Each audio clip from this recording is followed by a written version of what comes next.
anganui ki tēnei whakamoemati o mātou. Hei taturi ngā kupu katoa e whakapuakina ana e mātou I roto I tō koutou kororiatanga. Ko koutou nei hoki te timatanga me te whakaotinga mai o mātou e tūmanako atu nei I roto I tō koutou kororiatanga. Ko te māngai hei tautoko mai, ai nei, ake nei, ai. Good, Janice. Thank you, Janice. And welcome to members, committee members, also everybody out in Zoom land, zooming in. Thank you very much.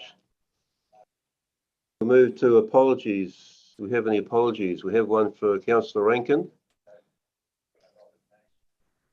Do we have any other? We all, otherwise a full house? You can't hear anyone here, can't hear anyone here. Happy to move that, Councillor Williamson. Happy to second. All in favour? Aye. Aye. Thank you. Thank you. Item number 2, conflicts of interest. Do we have any conflicts of interest? Yeah, I'll need to declare on item 4.2, Chair. I'm known to those people. I'll declare conflict on that and step aside from the voting. Thanks, Kevin. So there's no further conflicts of interest. We'll move on to confirmation of minutes, the ordinary Taupo Roads Reserve Road Committee meeting, 8th of February 2022. We have a recommendation there that there's a true and correct record. Can I have a mover, please? I'll move. Thanks, John. Second. Happy to second, John. Thanks, Kathy. All in favour? Aye. So are there any matters arising from those minutes of concern or of interest to members?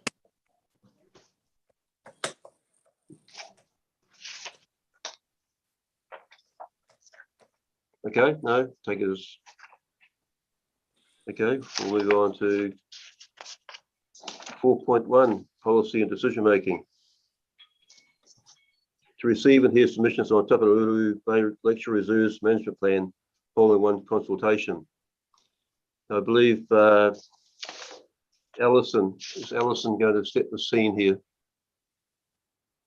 Yes. Thanks, yes, Councillor Williamson. I'm quite happy to do that. Thank you. Thank you. Tēnā koutou katoa, ko Alison Rawley toku ingoa. Good morning, Councillor Williamson, committee members, staff and submitters. My name is Alison Rawley and I'm a Parks and Recreation consultant, assisting the Taupō District Council with this reserves management plan review process. I'd like to present an explanation of the process before Councillor Williamson asks the submitters to speak. Taupō Moana Group Holdings Limited is the commercial subsidiary of the Tūwharetoa Māori Trust Board. I will refer to them as the applicant. The applicant holds a licence over part of the Taupō Lakefront Reserve that allows them to operate the hole-in-one golf activity. The licence expires in 2031 and provides for the current level of development and use. In late 2020, Taupō District Council received a proposal from the applicant to revitalise the current offering, to create more of a destination venue for hole-in-one customers and the general public. The applicant wishes to create a high-quality commercial activity that connects from land to water in this strategic and valuable location on the southern edge of the Taupō Central Business District. They have proposed a vision for redevelopment of the site in 2 stages. Stage 1 includes a ticket office, cafe and toilets, a viewing deck with lightweight roof for shelter, significant retaining of the bank that drops from the T area to the foreshore, pedestrian access to the foreshore, potential reconfiguration of footpaths and public parking areas, and a food and beverage licence. Further development in stage 2 would depend on the success of stage 1 and would look to develop the site into a multifunctional facility, potentially including all of the above and also a function and event space and educational centre that could be used by the wider community, a visitor centre for information about other attractions, accessible access to the waterfront, a floating dock and operational hub or storage for on-water activities, and high aesthetic and cultural heritage values to become a focal point for the town centre and a project of cultural significance to Tūwharetoa. The current licence and Taupō Bay Lakeshore Reserves Management Plan do not provide for the change in activities, the proposed scale of development, the exclusive use of the site, or the length of term required for the level of investment. To allow the proposed development to proceed would require a variation to the management plan. The Taupō Reserves and Roading Committee of Council resolved on 23rd of November 2021 to proceed with a partial review of the Taupō Bay Lakeshore Reserves Management Plan to consider changes that would allow for the proposed development and lease. The proposed changes affect page 32 to 33 of the management plan, page 50 and pages 51 to 52. These subject areas are licenses, leases and licenses, and commercial activity. The Reserves Act 1977 requires that a draft management plan be publicly notified for a period of at least 2 months.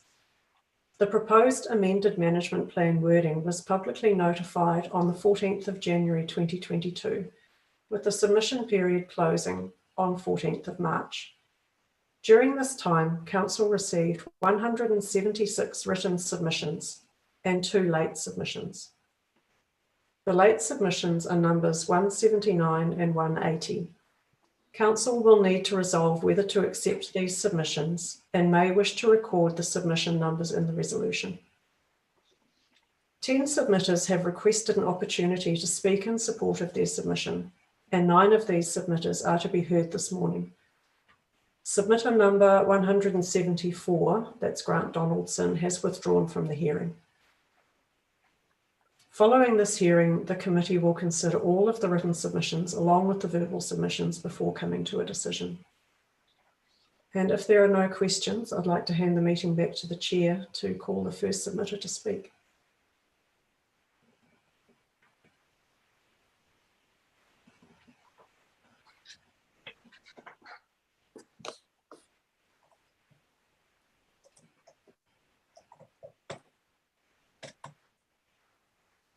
Thank you, Alison. Sorry about that. Right, okay, we'll call on our first submitter, Rory Scott, on behalf of number 1. Sorry, through the chair, just to clarify before you do that, can I just confirm with you that today is we're hearing some submitters who wish to speak, and then this will be adjourned before we deliberate? I just have some questions of staff for later, of some details I may need if they're not answered off by submitters, and I just wonder if you could clarify that for me, please. Yeah, thank you, Councillor Park. Yeah, absolutely, yes, we'll be reconvening May the 3rd, Tuesday, May the 3rd, for deliberations for decision making. So today purely is just a forum for listening to submitters, ask questions, and obviously you remind the members that there's no opinions or to be made to submitters, just merely ask questions you feel relevant. Right, so, thank you, Mr. Councillor Williamson. Thank you. Okay, thank you. Okay, if there's no other questions, we'll move on to submitter number 160, Rory Scott, from the Taupō Business Chamber. I'll be relying on Shane, if someone to give them a call. I'm here. Oh, hi, go, Rory. Oh, thank you very much. Yes, thanks. No. Morning. Good morning, everybody. Yeah. Again, Rory Scott here on behalf of the Taupō Business Chamber. Won't keep you long because I know you've got a long day ahead. As you'll be aware, the main reason we wanted to speak to our submission is because Taupō Business Chamber considers it important to show a face to our submissions that we stand behind them. The primary and specific point that we wanted to emphasise and want to emphasise is that we think the application and the proposed development is exciting and a great opportunity for Taupō, and that we support it. And we think that exploring economic opportunity on the lake edge in particular is something that we need to look into more into. And this is a good start. Although it's not part of this this application at this stage, we are interested, and we know from some feedback from the membership that they're interested in how we would manage lakefront development, what the plans are around that going forward. But I'll take it that the submission's been read, but if you have any questions of me, I'm more than happy to answer. Thank you, Rory. Are there any questions from the members? Councillor Park.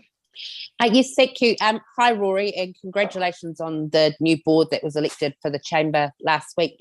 I just want to ask you what the Chamber's views were on the environmental impacts of lakefront development. I can't say that it's something that we've canvassed specifically, but part of our advocacy manifesto is obviously around the importance of managing the lake. And so the impact that lakefront development would cause to the environment does need to be carefully considered. From our perspective there, that would form, more importantly, part of whatever guidelines. As we understand it, there's no specific guidelines on how lakefront development would even occur. It's really more, it doesn't occur. And therefore, we would expect to see in any sort of development guidelines or proposal, that sort of consideration be put in place. The application, insofar as we've looked at it in this specific instance, doesn't give a great deal of well, it doesn't provide a high level of concern for environmental impacts at this stage, but they're also, it's not something that we have canvassed in depth, if that answers that question, sorry. Sure, and just from a business perspective, and my last question, Councillor Williamson, is around, you know, when we made changes to the town centre boundaries around protecting the town centre and keeping it full with development, just in this post-COVID world with, you know, sort of decline in actual business and a move to different ways of shopping and whatnot, and the empty shops, do you think that we're in the right space to look at starting to spread commercial development as far as cafes and facilities go? I'm not talking about the actual concept. Absolutely. From an economic or a business economic perspective, the more restrictive area that we focus in on, from a chamber perspective, I would say we are open and encouraged by expansion in that space and the opportunity to provide those services in additional areas. We need to utilise as much of our environmental space, you know, our town, our city, and the district as we can, especially post-COVID. We have to encourage growth and encourage opportunity for people that are looking to invest in it. People want to be here, and we need to provide the opportunity for them to engage economically in our community. So an opportunity like this on the lake to do that. I don't think it should be understated how much people like being on the water edge, and we think it's a great opportunity there, and we think it's the right space and the right idea.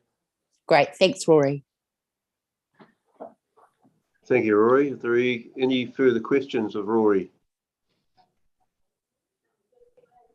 Okay, thank you. Thanks, Rory. Once again, thanks. You're very concise and clear, constructive submission. I appreciate your presentation, you're presenting in person as well. So, and as I also mentioned earlier, council will be reconvening on May the 3rd, Tuesday, May the 3rd, for deliberations on the proposal. So thanks once again.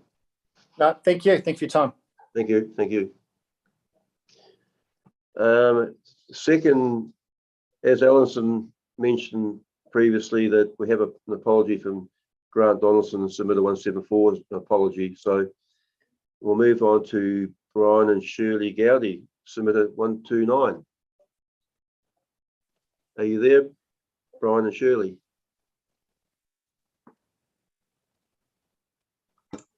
I've just unmuted myself. All this technology. You can take your submissions read, but thanks very much for taking the time to present it in person as well, or in, so to speak, Zoom. Councillor Williamson and council and everybody else, thank you for this opportunity. My submission fairly much endorsed the majority of people's concerns in terms of a building on the lakefront.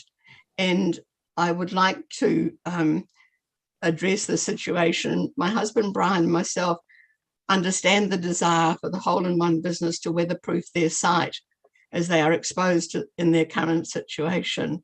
And however, we feel that all structures should be below road level. The Taupō District Council has set an excellent example with the water treatment plant on the lakefront, not only having an essential service functioning on the lakefront, but turning it into an attractive venue for locals and visitors to enjoy, all below low road level, maintaining the view corridors of existing hospitality providers. We believe that all the land on the lakefront is designated a reserve and is therefore subject to very strict bylaws. And our understanding is that buildings are not permitted on that land or within a certain distance from the water's edge. And we support the protection that a reserve status would give to the area.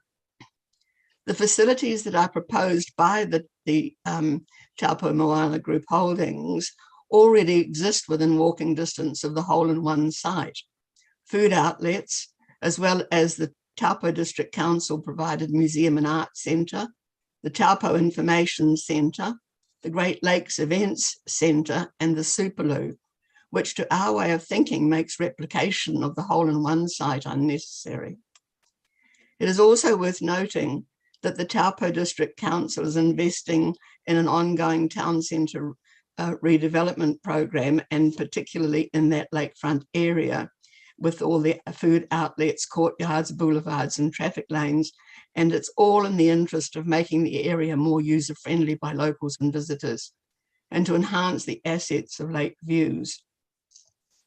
The investment of walkways and cycle tracks along the lakefront have also been upgraded and are constantly in use by locals and visitors, enjoying the panoramic views of the lake as they ride or stroll along all year round and in all weathers. The lakefront has been described in the media as looking tired, but we feel very strongly that it is that natural, uncluttered beauty which is our town's major asset. And to my mind, nature never looks tired. So this brings me to our suggestion that the Taupō Moana Group Holdings have you considered relocating. We surveyed the lakefront and we found that a suitable site for the hole-in-one business would be located between Reed's Gate and the Yacht Club in the area where the Freedom Campers used to park. There is the same land space. The site is elevated to the same height at the water's edge, giving the same trajectory between the land and the pontoon. The other advantages would be that the site is in the hub of the Taupō District Council's visitor-friendly upgrades. And as it is closer to the already existing facilities, they could save a lot of money by downsizing their stage 2 part of the plan. So subject to council approval, this may be a suggestion worth pursuing. So to recap, we do not support the building proposal as cited by the Taupō Moana Group Holdings for the development of the hole-in-one site, and would prefer them to either modify their plan to locate their facilities below ground level on the lakefront or to relocate as per our suggestions. Thank you for the opportunity to submit. Thank you, Shirley. Well presented. Thanks very much. Very, very clear on your concerns and your submission. Are there any questions from members? I'd like to direct to Shirley. Yes. Thank you so much, Shirley, for your time, and it's really appreciated when our residents and ratepayers get involved in a process. I just wonder, and one of the points in your submission was around the repercussions, the wrong decision of council on this issue and the detrimental effect on the future of the lakefront.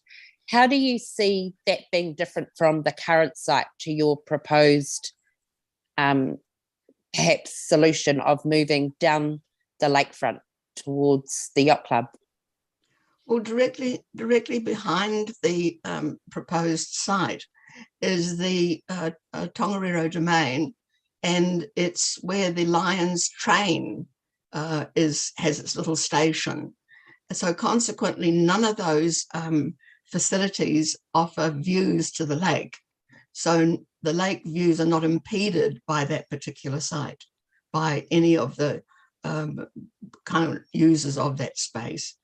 Also, it's on a major traffic area in terms of foot traffic down to the ferry, down to the lakefront, down to the marina. So it's probably going to have a higher density of traffic as well. Thank you, Mrs. Gowdy. Thank you, Anna. Actually, with the point, Shirley, with relocating, obviously, you, correct me if I'm wrong, you mentioned that where they are, obviously been there for pretty close to 30 years, but with the with stage 2 would be the stage 1, or you against the whole proposal being there, or you mentioned relocating, obviously you mentioned relocating to where, down by Ferry Road. Perhaps there could be health and safety issues there, I don't know, suspect with the gold balls, you know, going out and the egress or exit to the river, but possibly, I don't know. But anyway, if you've got any further comments, and there's no further comments from the members. I feel that the suggestion is all obviously subject to council consent in terms of laws and bylaws and zoning, which is not part of my mandate, but it's obviously subject to that. But we genuinely feel that a relocation proposition or a below the road level facility, which has already been achieved, may be the solution.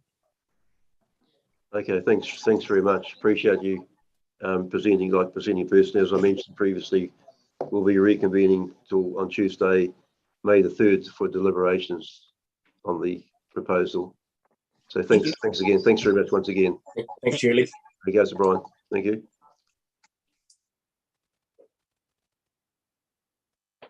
To move to submitter 172, John Crystal.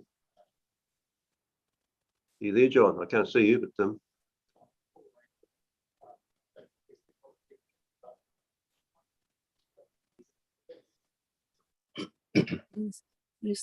That right? Can you hear me now?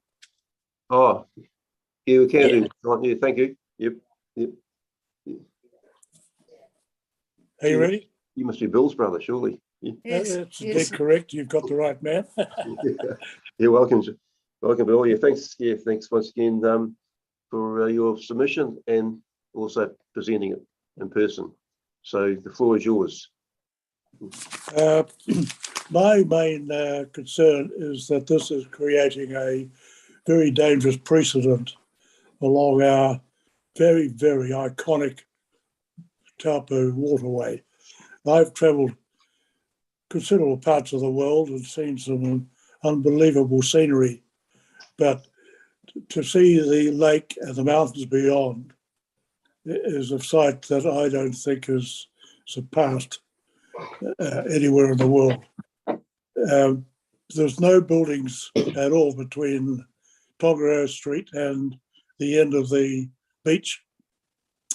And in my way of thinking, we don't want any buildings between the road and the lakefront edge.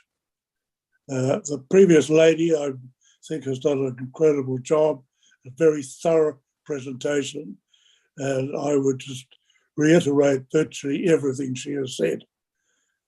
As a ratepayer in Taupo, I value this attraction for all and sundry tourists and residents combined.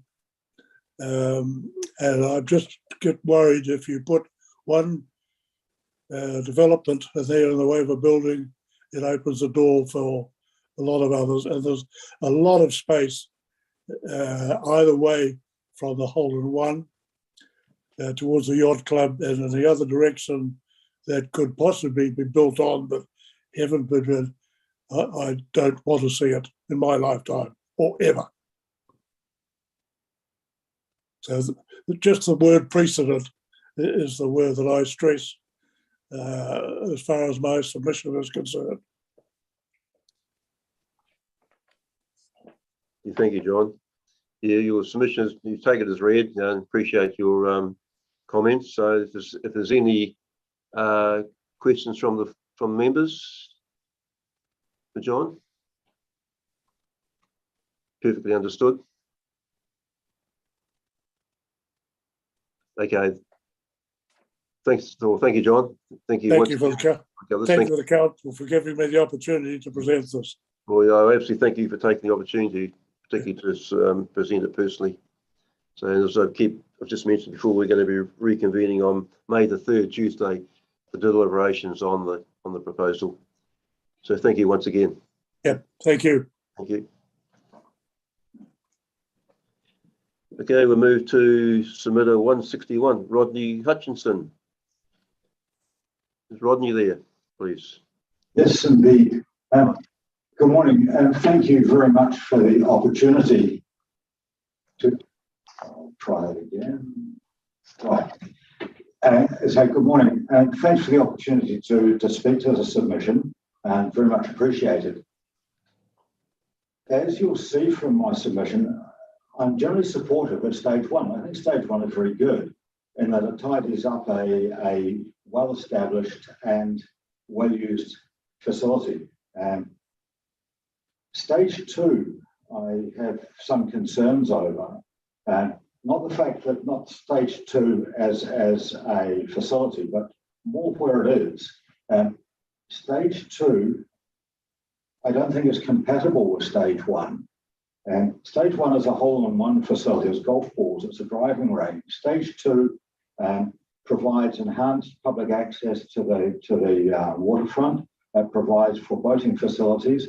I don't really think that either of those two in front of a hole-in-one is a particularly good solution. I think the health and safety plans that go with that may be a little challenging, and I doubt that you'll meet current legislation on it.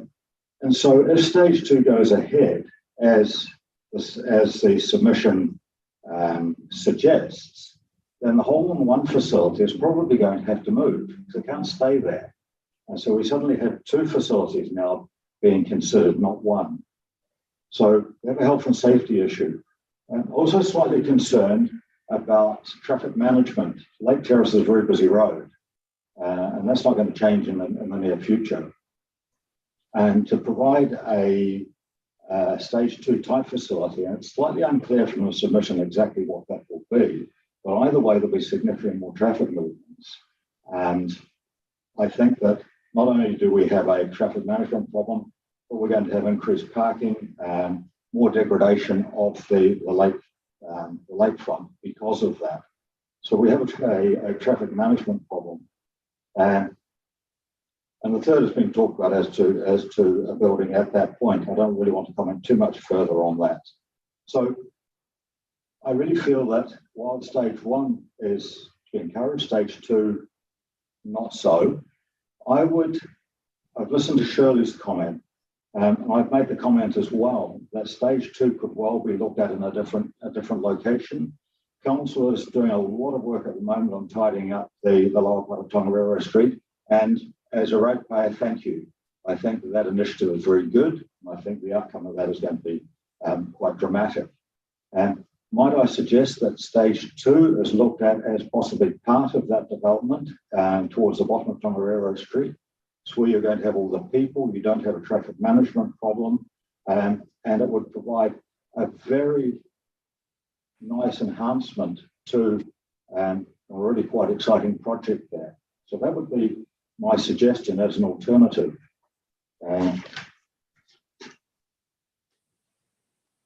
That really sums up where I'm coming from. I think that the initiative from the applicant is good, but I would like to see the stage two facility moved away from stage one so that it doesn't compromise it. Thank you. Thank you, Rodney. Very, very clear, concise submission. Yes, we're wondering, are there any questions from members, please, for Rodney? Chairman, if I may just very quickly ask the question, your comments in regards to stage two, are you in favour of recreating facilities that are already in existence in that area? Look, I can't comment on that. The applicant has put forward a request or an application which includes an event centre, for want of a better term. I don't really wish to comment on that. That is a different exercise altogether. My submission really is one of practicalities, and I'll leave it to others to decide whether they want that type of facility. I think there was call for some of that on a personal level, but my submission doesn't address that. It really is practicalities. I don't think the two sit comfortably together. Okay, thank you. Okay, thank you, Rodney. Thank you. As I say, I'll just keep mentioning we're reconvening on May the 3rd for deliberation. So once again, thank you once again for your time and making the effort to present your submission. Thank you very much.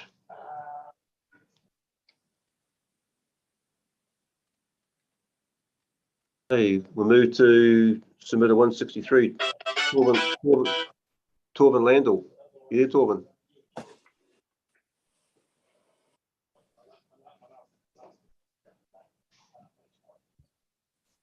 Hey guys, good morning, councillors and Dave, Mayor. Can everyone hear me okay?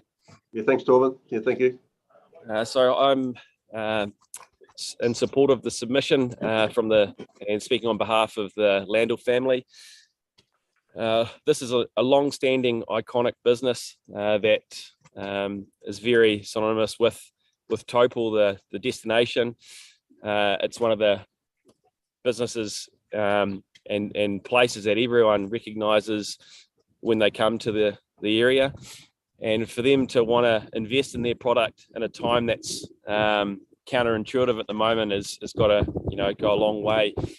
As most people would know, the tourism sector's been really suffered the last few years, and the key thing that we know is people are still wanting to come here. People have an expectation of what the facility should be, and for them to want to spend and upgrade this iconic, long-standing, successful business is we support that 100%.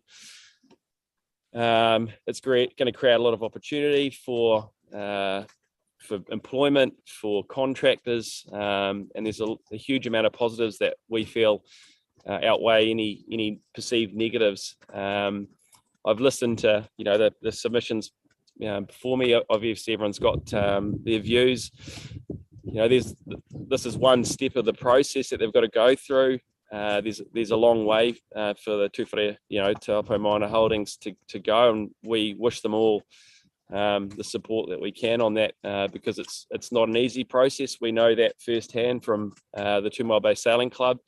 We've been here 32 years. We understand a lot of the challenges and the hurdles they're going to face. And look, the concepts look great. The merit of the submission, we think the submission was solid. And again, things will change slightly. And look, it's got to be a great thing for the Taupō destination.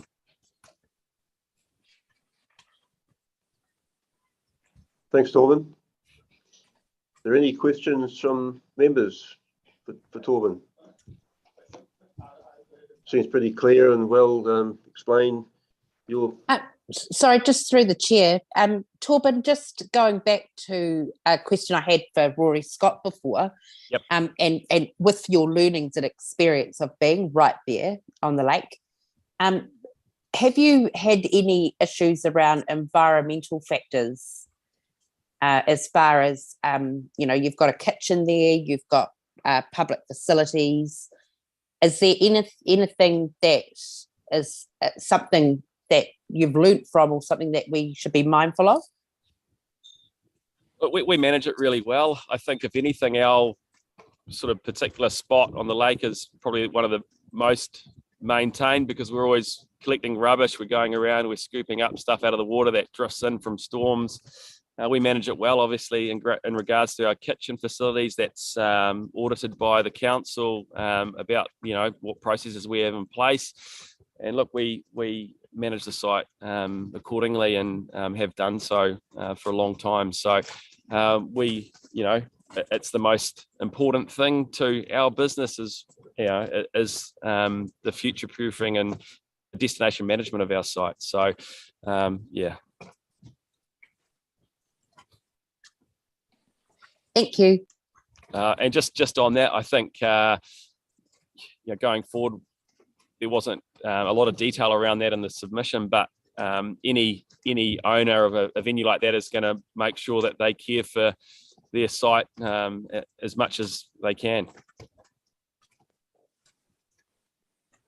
Thanks, Torben. Are there any other questions directed to Torben? Okay, well, it's pretty straightforward. Thanks, Torben. Very well understood. And like as I say, we're looking at reconvening on May the 3rd for deliberating on the proposal. So thanks again, once again, for your submission and presenting it. Much appreciated. Thank you.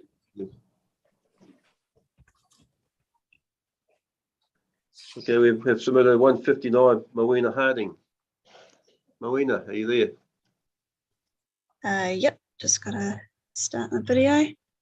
Hey, hi everyone. Thanks for having us all along.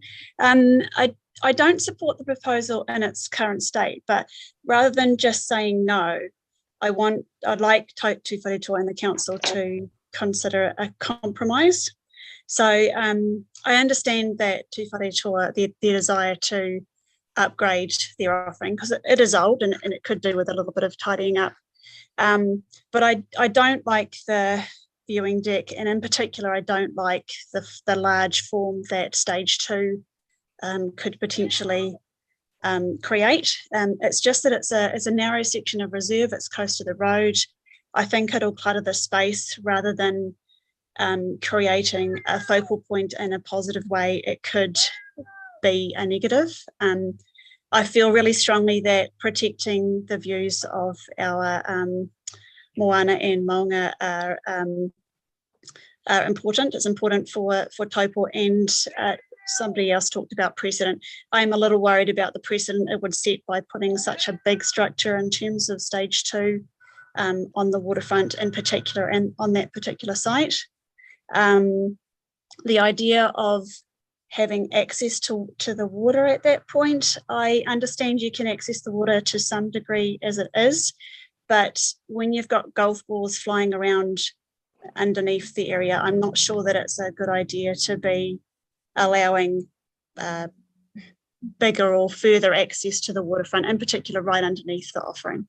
And also the desire for Tuwharetoa to recognise their heritage and values, I totally understand that and support it, but I just don't think making this particular site a site of cultural significance is right. I think there are probably better places that could be done. For example, there's the Reeds carving whakaaro at the bottom of Tongariro Street. I feel like that's a much more appropriate place for something like that to take place, because it stands on its own with a space to reflect and acknowledge Tuwharetoa's heritage without any other distractions. So that's kind of the negative. But what I wanted to propose was like a compromise to what's already been suggested. So as Shirley suggested earlier, I would like to see something that was built below the road level. So you've got, I think, something like 6 metres of height between the water and the road. Even if you built your structure underneath ground, you'd still have plenty of height in order for the golf offering to take place. You don't have to be 6 metres up on the ground to create a hole-in-one offering. So what I'd like to see is a building that's built into the foreshore and the embankment, stabilise it, forget about the 2-stage approach, just do it all in one.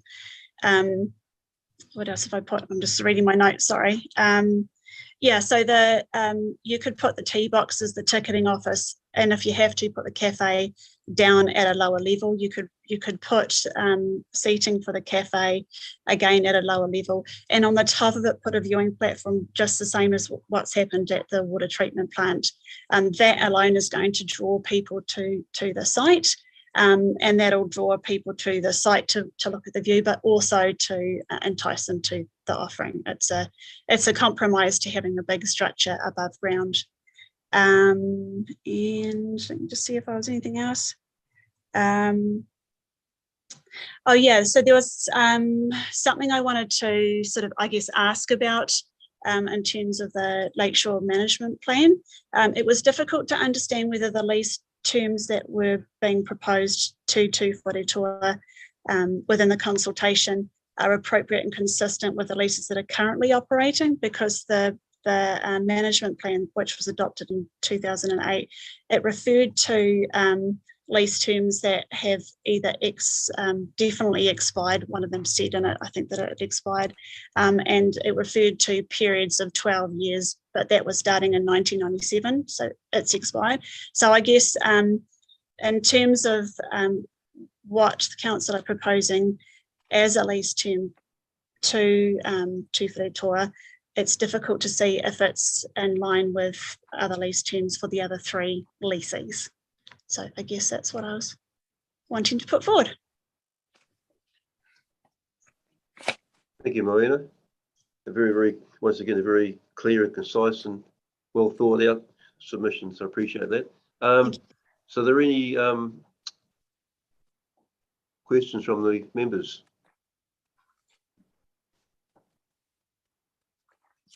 Oh no, they've got the message. So once again appreciate that. So if there's no questions, we'll once again thank you once again for your submission and presenting it personally. Could I just say, Mr. Chairman, very quickly, it's nice to read and hear of the alternatives, and I think that's quite important. So well done to those that have submitted that way. Yeah, I wanted to make it really clear that I'm not a complete no. I just wanted to say that there could be alternatives that are more fitting with people's views. I mean, I looked at all of the submitters, and more of the submitters are against the proposal than for it. And so rather than just saying a no, it would be nice to maybe go back to them and say, this could be an alternative. Would this make you happier with what's been proposed? Yeah, thank you. Thanks.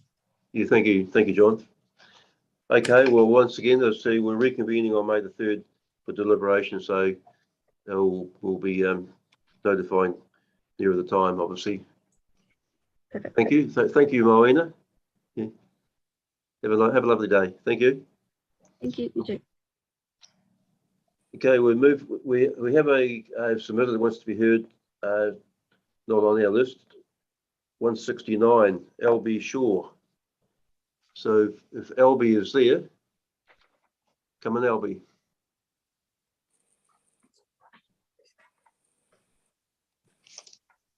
Well, that was the advice. That was the advice I was given. So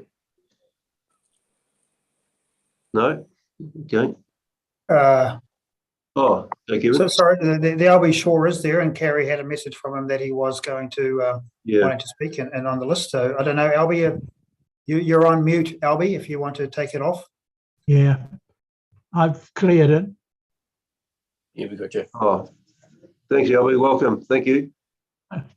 Can you hear me? Thank you, submissions read. So thank you very much for presenting it. So the floor is yours. Good morning, councillors. Thank you for having me at your meeting. My name is LB Shaw and I'm retired.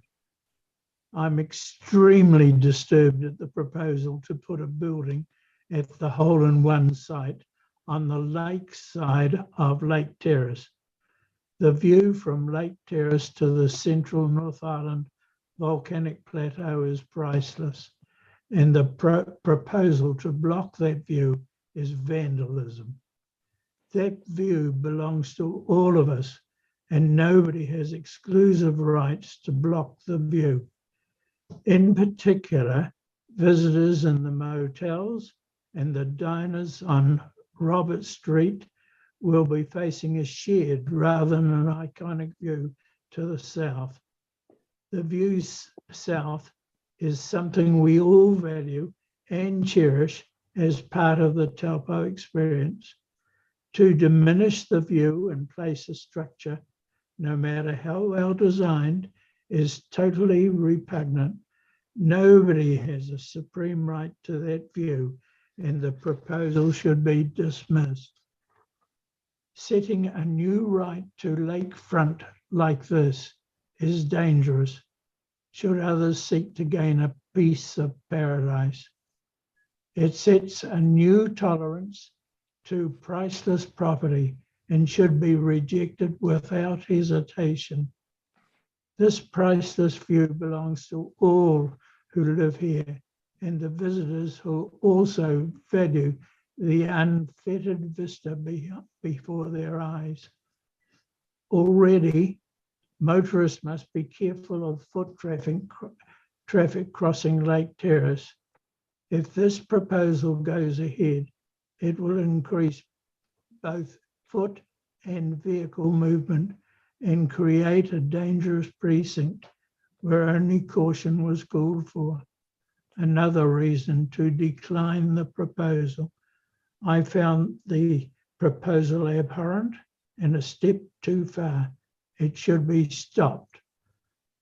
Thank you for listening. Thank you, Albie. Thank you. Appreciate your submission. As you say, it was taken as read, so we understand where you're. Are there any questions for Albie from councillors? Okay, no, it was pretty clear, Albie. So thank you very much for that. So keep saying to everyone, we're reconvening on May the 3rd, Tuesday, May the 3rd, for deliberations on the proposal. So once again, thank you very much. Appreciate your submission. Thank you.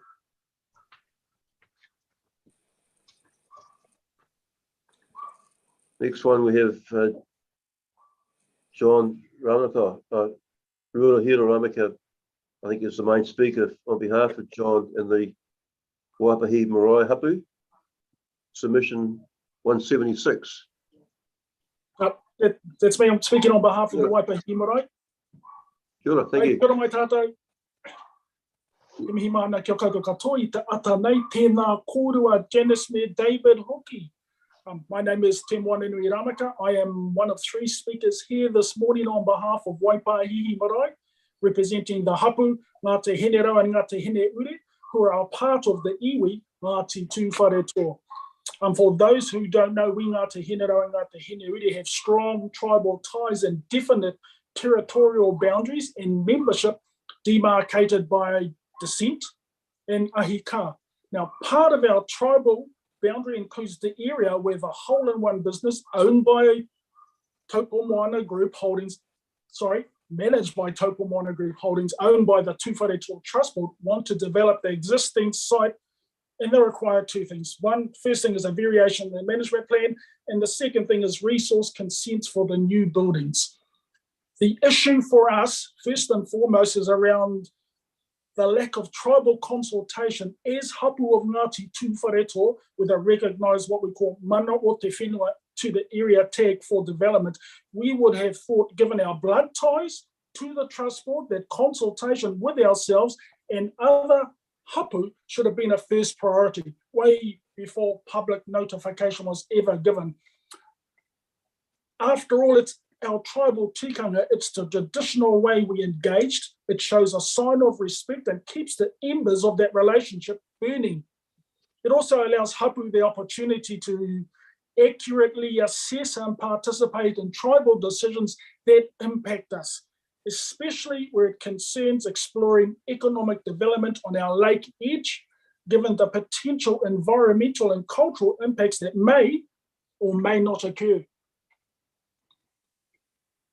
As a remedy, I ask that the Tūwharetoa Trust Board rebuild and strengthen those traditional ties with us as a hapu beyond just an email or a Zoom conference.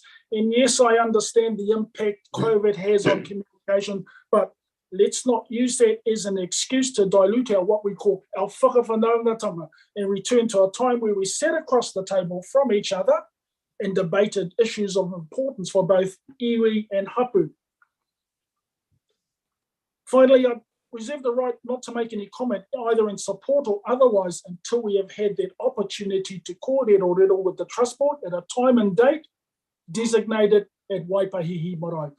Kia ora mai tātou. Thank you everyone for listening. Kia ora, mana nui.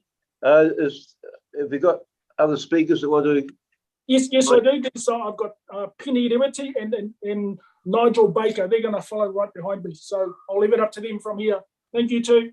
Thank you.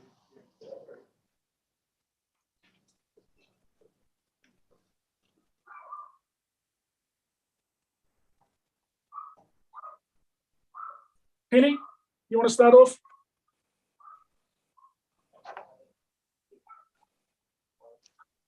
Maybe on mute, maybe. Kia ora. Oh, Penny. Morena, kia ora everyone. My name is Penny Ramakarewiti, and I'm a happy member like Moana from Ngāti Hinero, Ngāti Hiniure. My marae is Waipahihi. I lived my earlier years on Lake Terrace for almost over 60 plus years. So I'm very familiar with the landscape and very familiar to the changes that you want to make. And this is going to be very short. I just need clarification in terms of the consultation document that I have. Stage 1 includes a bullet point of food and beverage license. Can someone clarify to me what the beverage part of that bullet point is?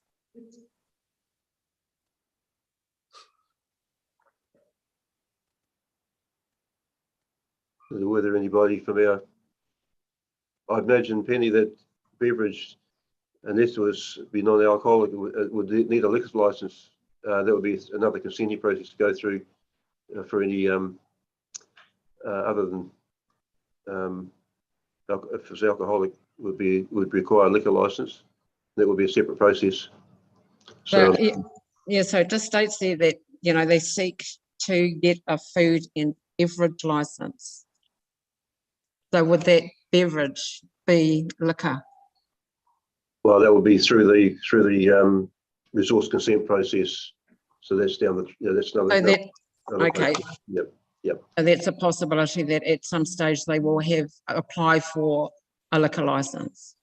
That's a possibility. Can anyone confirm that? Alison? Yes, I can leap in here. The applicant hasn't actually made it clear what their intentions are with respect to food and beverage. So in terms of the description for consultation purposes, we've deliberately left it fairly open because we really don't know what the applicant intends to do, and I'm not sure that the applicant knows what they want to do. So any application for a liquor license would have to be dealt with on its merits at some future date. We can't exclude it at this stage because we really don't know. Okay, thank you, because a lot of my submission would be kōrero around the possibility of them applying for a liquor license. Okay, so, but on that, I support everything my whanaunga Moana has said today. What I'd like to add is that the lake is our taonga tuku ihoa, passed down from Ranginui and Papatuanuku. The name Tapu Waiharuru relates to the echoing and stomping footsteps of a haka party. If our cultural values, interests and associations with this area is consciously ignored, then maybe the real haka needs to be played out.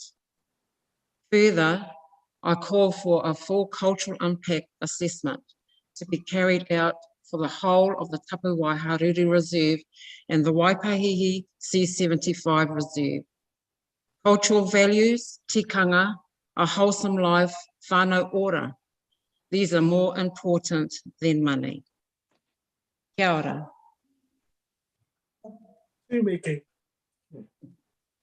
Hello, Penny. Do we have one more speaker? One more speaker, Nigel, is it? Yes, Nigel, yes. Thank you.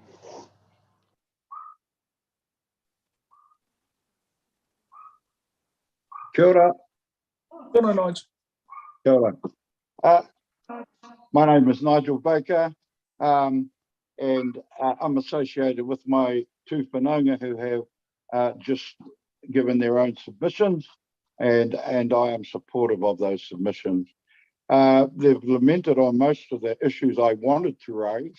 However, I just wanted to express that the hapu involvement in this area is by virtue of an investigation of title that was recorded at Taupo Minute Book number 2 in 1910 that awarded the mana whenua status and interest of the land referred in Kaitiakitanga of Tapu Haruru Bay that remains the status quo to the very day.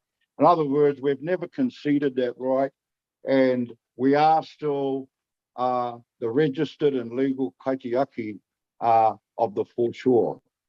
And I just wanted to express in particular about the status of the foreshore reserve and the proposed changes to it to allow this commercial development. 50 years ago, we were questioning how the benefits of our contribution to the development of Greater Taupo on-flowed back to Ngā Hapu, and whether or not the overdevelopment of the foreshore is becoming a social liability. Ngāti Hini Ure, for instance, would never have conceded the land to a council reserve status, knowing how it is currently being managed today. And I think that's an important point because in the 1970s period, it was a most volatile time in terms of relationship with local council, local government and council, and for almost 10 years involved vigorous attendances and confrontations in defending the Maori reserve status that council had forced hapu out of. If there is to be a change of status to the foreshore reserve, then it should be transferred back to the former owners in the first instance. And that, as I understand it, is the legal process. Accordingly, Ngāti Hiriuri and Hinirau are seeking a recommendation that due to its legal status as mana whenua is referred that prior consultation with effective hapu be held kānohi ki te kānohi at te kurapoto. Waipahihi, no mai, haramai. Kia ora, that is my submission. Thank you. Thank you, Nigel. Thank you, Nigel. I appreciate all your submissions there. Is there any questions from the members that take that Freya will explain, and we will be looking next month to May the 3rd for any deliberations. So thanks very much, and appreciate you attending, so to speak, in person to present. Just through the chair, if I can just a comment on that. The kōrero is, it's hard to ask a question when this is completely a conversation, I think, that needs to happen amongst your iwi. But I really appreciate you opening up about some differences in opinion on perhaps some future development. And I wish you all the best in your conversations before we get to a decision. Thank you. Okay, we've got submitted 158 Nilan Patel. We have Scott Davenport representing Nilan and the Acacia Lakeview Motel. You there, Scott? Yep, can you hear us okay? Yep, I can hear you. Thank you. Okay. Hi, Nilan. Scott, thank you. Floor is Kia ora yours. koutou, councillors. I'm here to speak on behalf of Mr. Patel, and I'll run through the key points of our submission, and then if there's any questions, they can be directed towards Mr. Patel. So as the submission clearly states, Nilan is in opposition to the proposal.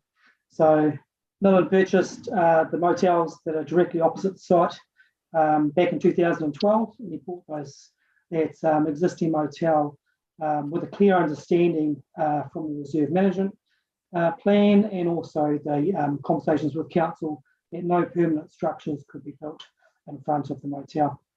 As I'm sure you're aware, one of the key aspects of the motel and the millions of dollars that have been invested into that motel relate to that specific and significant outlook across Lake Taupō and to the Tongariro National Park.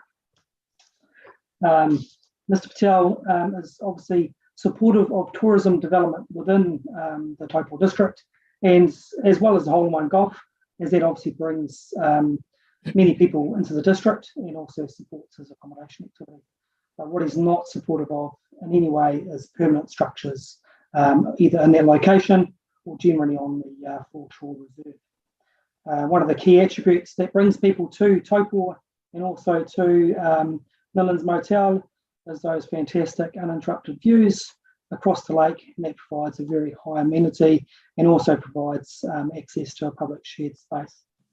The proposed structures, as per stage 1 and stage 2, will take up a significant space within the reserve area, and there's also the concerns and consideration for parking and buses using those areas. And obviously stage 2 is quite a significant development and will bring a lot more activity to that area.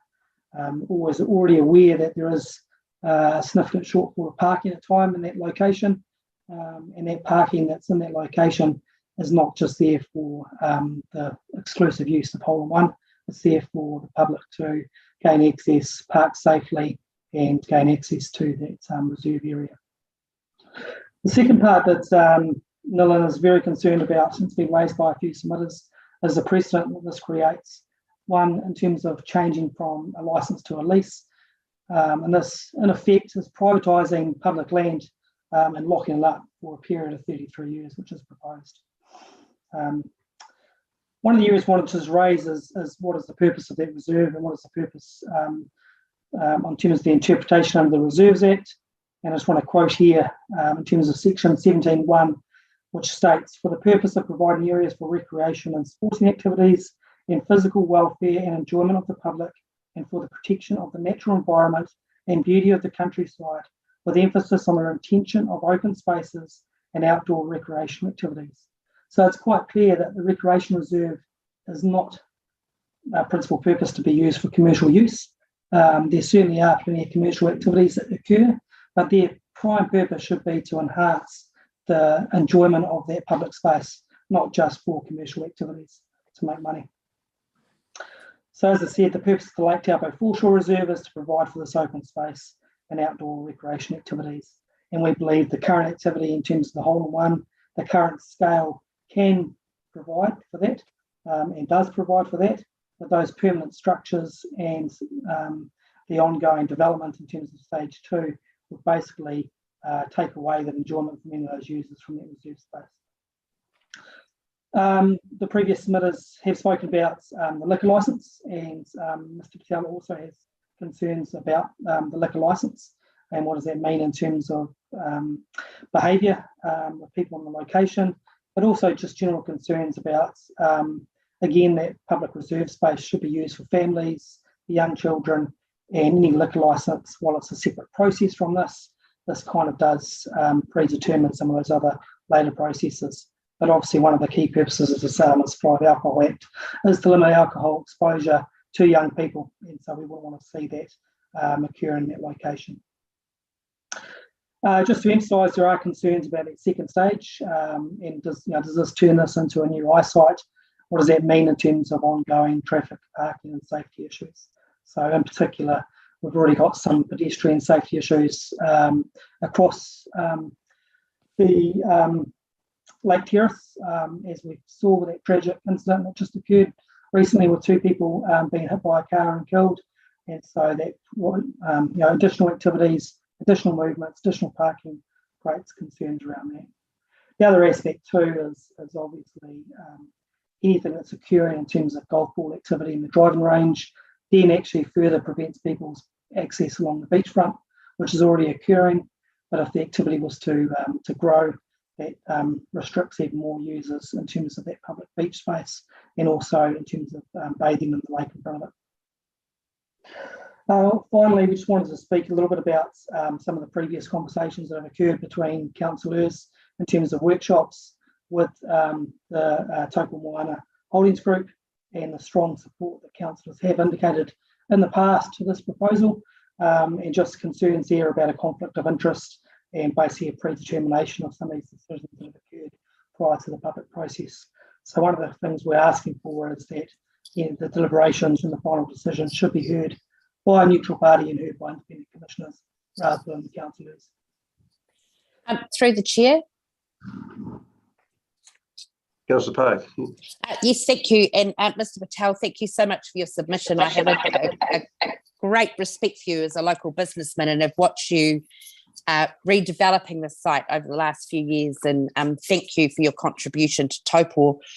Scott, just in regards to the last paragraph, and I'm not sure if you're just probably being a bit ad lib on that, those conversations were to support in principle that the community should have a discussion on this issue. And so I take great offence by you saying this is predetermined, and I hope that you're not taking liberties from a previous employment you had, and that you show utmost professionalism going forward. Thank you. Thanks, Councillor Park. But just be careful that we, I do appreciate the point you make, but just be careful, we just stick to the listening and taking on board the submission at this point. Those decisions will be made later on. Thank you. Okay, thanks, Scott. Dylan, appreciate that you've got Scott represented. Do you want to add anything to it yourself, or are you happy just for Scott to? Well, in saying that, thanks, Dylan. Cheers. I'm not completely against the proposal.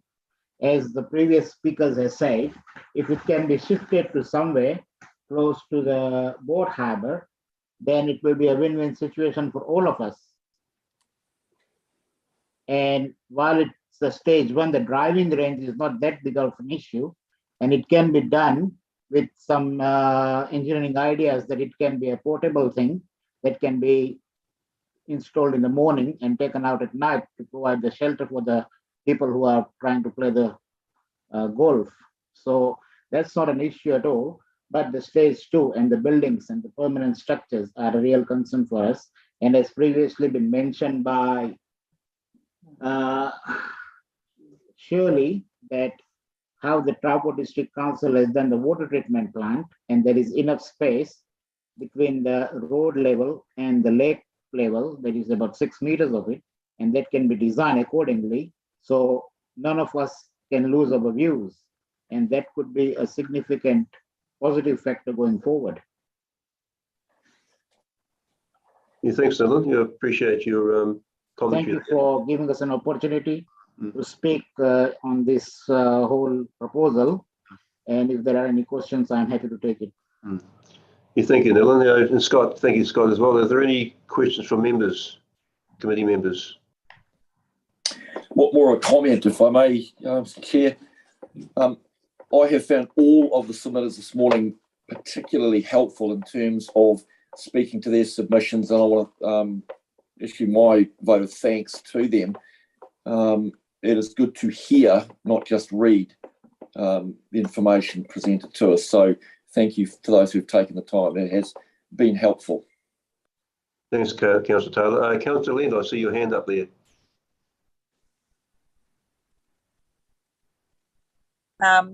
Thank you, Chair.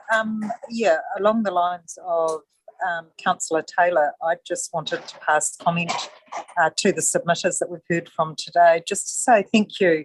Where you haven't agreed, you've come up with a solution. You've shared what you have agreed with. I've just found it a very positive process this morning, and just wanted to pass on my thanks. Thank you, Councillor Lind. Councillor Guy. Yes, thank you, Chair. Just to reiterate the thoughts of Councillor Taylor and Councillor Leonard, I also have found this extremely helpful. It's been great to hear such passionate submitters, And I can give you the assurance, and I speak on behalf of myself, but I'm sure our other fellow councillors, that we will look at this with an open mind, and just thank everyone that has taken the time and the effort to put forward their submissions. I have read every single one of them and are very impressed by the passion and the thought that's gone into them. Thank you. Thank you. Thank you, Kathy. I absolutely support and endorse the comments made by the councillors that you can take as the 178 submissions have all been read and carefully considered, and going forward, very helpful, and looking at any outcome, either or whatever the outcome is going forward. And next month we'll reconvene for deliberation. So thank you, Nilan and Scott, for your presentation. Much appreciated, particularly presenting in person. Thank you. That concludes the submissions that we have. Sorry. Could I just raise a question in regards to the very good submissions we heard prior to Scott from the three people, I think, from Waipapihi, in regards of conversations that hadn't taken place? Where does that put our 3rd of May if they need those meetings to take place at the marae?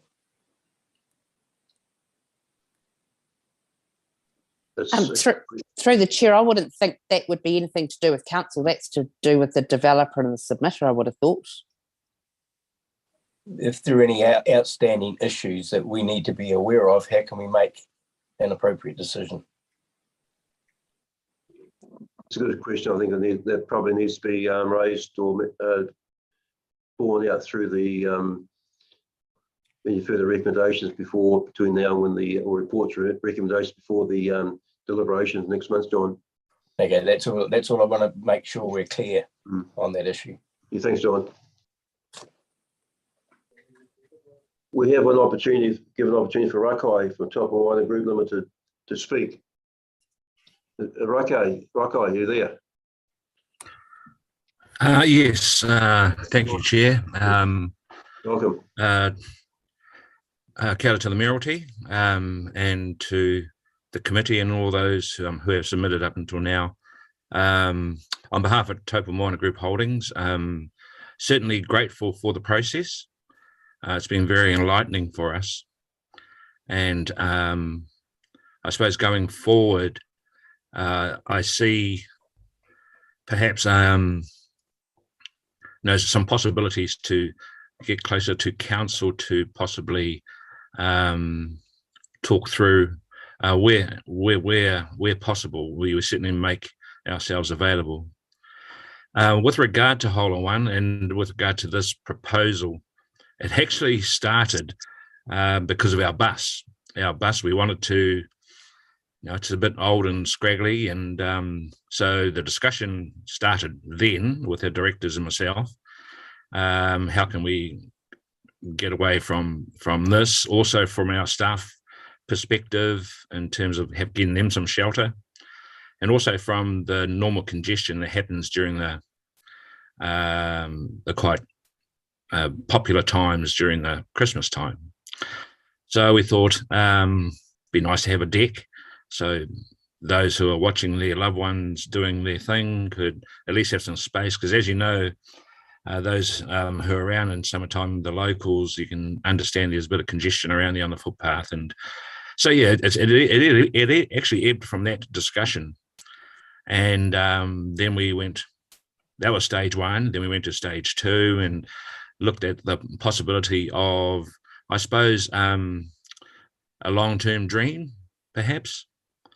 And I suppose when we put this to council a little while ago, and just to feel the aspect, and then thankfully through council we're now going through this process. So firstly, appreciate that. With regard to, I might be able to answer some of the questions with regard to alcohol. We're not, that space isn't really an alcohol place, and so it's a family place.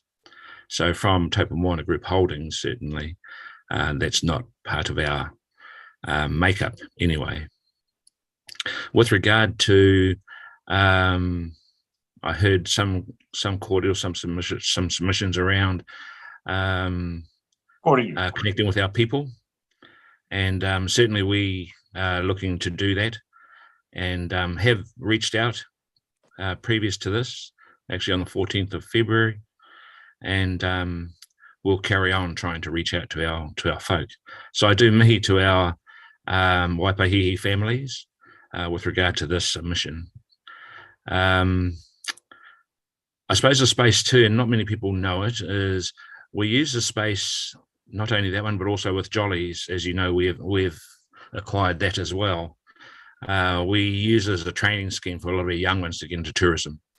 Taupō Moana Group Holdings is set up to invest in tourism, and not like any other normal company, you have your statement of intent, and most of the weighting actually isn't on cash or on profit.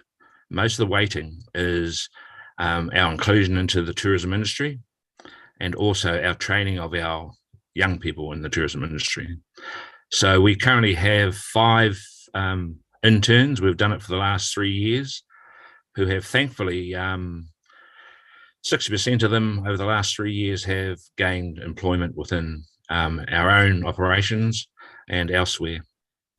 So, you know, it's a very good business, but the ethos of Taupō Moana Group Holdings isn't absolutely to have profit to the fore. So again, thank the process and happy to answer any questions. We see stage 1 being perhaps palatable, and we are quite happy to have a look at that space in terms of design, and in terms of perhaps how we go forward in the future. This isn't the only tourism investment Taupō Moana Group wishes to make in this town. There are a number of investments and programs and projects. As you know, you've got that space at Turangi-Tongariro Street, which we have certain intentions there. So our real, how can I say, our real drive is to reinvest in the town whilst we have the capability and whilst we have the opportunity. So yeah, that's my, how can I say, roundup of where we're sitting. Thank you, Chair. Sure, Rakai, thank you very much for some clarification there. Appreciate that. We do have a question from Councillor Leonard.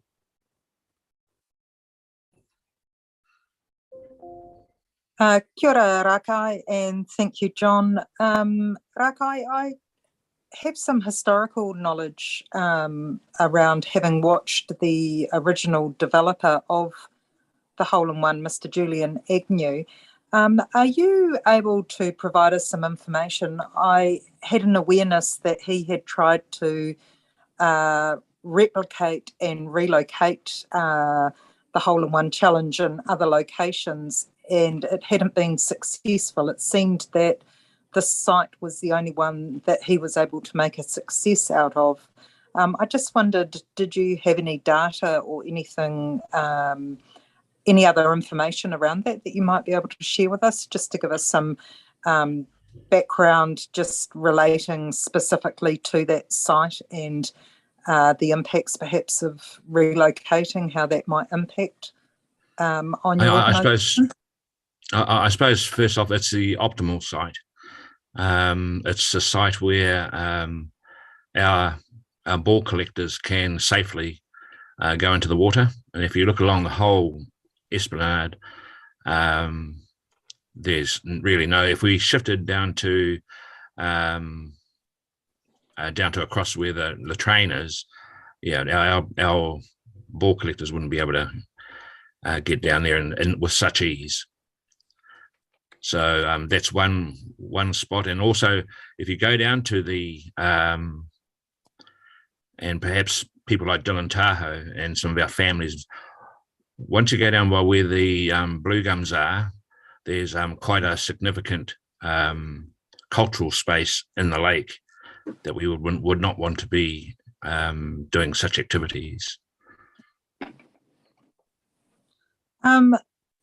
Rake, just down in that location that you said opposite the train, Mr. Agnew tried to establish another business, if my memory's correct.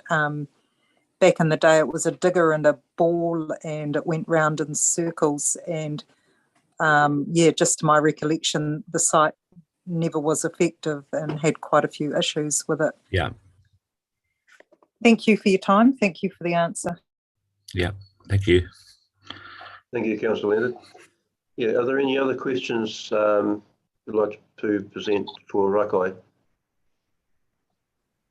Kia ora, Chair. Through the Chair, I just want to acknowledge Rake. Mo tō kōrero tēnei te mihi mahana ki a koe, Rake. It's good to hear your voice and good to hear some aspirational kōrero going on in the iwi. So I just wanted to note that he mihi mahana ki a koe, Rake. Mo tō kōrero. Sure, Janice, thank you. Thanks. Well, thank you, Rake. Well, yeah, I once again appreciate you coming in and enlightening us with some of your elements around the proposal. So we look forward to next month when we go into deliberations on the proposal, given all the submissions we've received, and no doubt any other further information and recommendations we can receive to support otherwise. Very much appreciated. Oh, sorry, Oh, John. yeah. John, Yeah. it's Penny Rewati again. Just to Rake, would you attend hapu hui consultation hui at Waipahi Marae? Oh, definitely.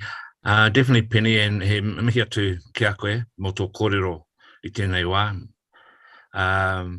Yes, I actually reached out about in February to our founder Mere and the whānau, to Moana and Nigel. But I think most certainly this is a great opportunity, and you are never off the list, is what I can tell you that. So it'll be our pleasure to come to Waipahi and talk through not only this program, but the other programs we have in store, basically for our people. Kia ora. Ka pai, thank you. Kia ora, thank you, Penny.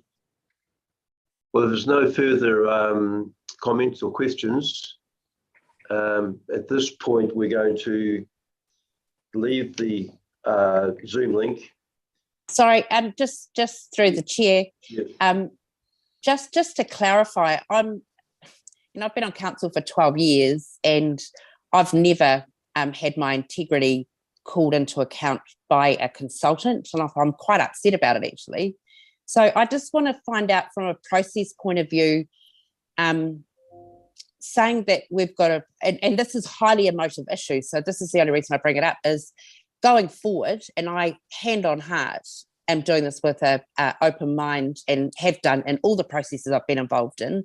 I'm just a bit upset that a local consultant has called our integrity into account, and I just want to know from a process perspective that everything's okay. I don't want any hindrances on relationships and process to be caught up by something so untoward, because I don't believe it to be true, but it's been put in a submission and it's been spoken to today. So if we can just get some clarification going forward that everything's above board, I'd really appreciate it. Through the Chair, we can certainly do that in terms of what we bring back to you. But my initial advice to you, councillors, is that it's up to each and every one of you as to whether or not you feel you've got an open mind in terms of the process, and whether or not you feel that you are able to assess any application on its merits at the time. So the process that you've been through to date certainly doesn't preclude you from making these decisions. In fact, the way that the Reserves Act is set up, it requires you to make that in principle decision, which you then notify and put to the public for their view. So you followed process, but like all of your decision making at all times, you should also have a think about whether or not you believe that you've got any conflicts, or that you can enter into the decision making with an open mind through that process. So process wise, Councillor Park, you're absolutely correct in terms of what we've been doing, but you always also need to always think about your own situation. So through the chair, look, I appreciate Councillor Park's comments. I didn't take it in the same vein. I did not see that as a personal slight on me. It's fairly robust comments and quite pointed and quite direct.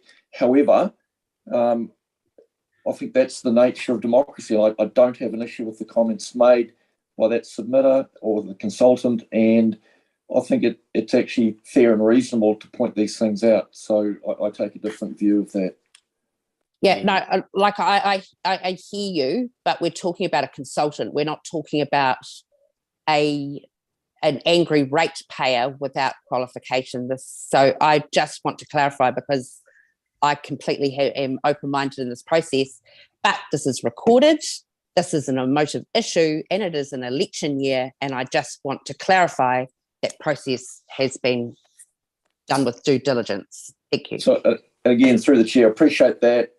But by the same token, I don't have an issue. And if it's recorded, I'm happy to be on the record. I don't mind having these things pointed out because I think that is healthy. Yeah. Yes, I think process, I believe is transparent and being followed, and obviously with consultation, with submissions, hearings, deliberations. I think the process is not flawed. Just have to have trust ourselves, like Gareth says. Keep an open mind. If you have a perceived conflict of interest, declare it. So I think at that stage, I think we probably said enough on that topic. We'll leave it there because I think we need to just move forward. Mr. Chair, there's a suggested recommendation there. Do you think that we accept? Oh yeah, well, that was just getting that you wish it. Okay. Yep. Yeah. Okay, so that if we've completed any conversational comments, we'll move to recommendation. I think just to clarify, I think with Shaney, that the Taupō Roads Reserves and Roading Committee received the written and oral submissions, including the 2 late submissions in attachment 1, which were 179 and 180. We should perhaps just mention that in the recommendation itself, or I think we'll pause to say there will be recorded in the minutes. So just need some advice. Do we just take the recommendations read, or amend the recommendation to state the 2 late submissions? Thank you, Mr. Chair. I think for completeness, it would be good to include those submission numbers and the names of the submitters, which are numbers 179 and 180, and we can include that in the recommendation for you. Okay, thank you. So the base of the wording would be just the same, including 2 late submissions, submission 179 and submission 180. Correct, thank you. Okay. Happy to move, Mr. Chair. Who was that? Happy to second. Okay, thanks, Councillor Guy. All in favour? Aye. Right, okay. Aye. Thank you. Oh, well, let's... Councillor Williamson. Yes. Shirley Gowdy speaking. In my original submission, there wasn't the suggestion about relocating. I'm wondering whether you would like me to forward to you the points I put forward to today. Absolutely. Thanks, Shirley. Yep. Thank you. That's fine. Thank you very much.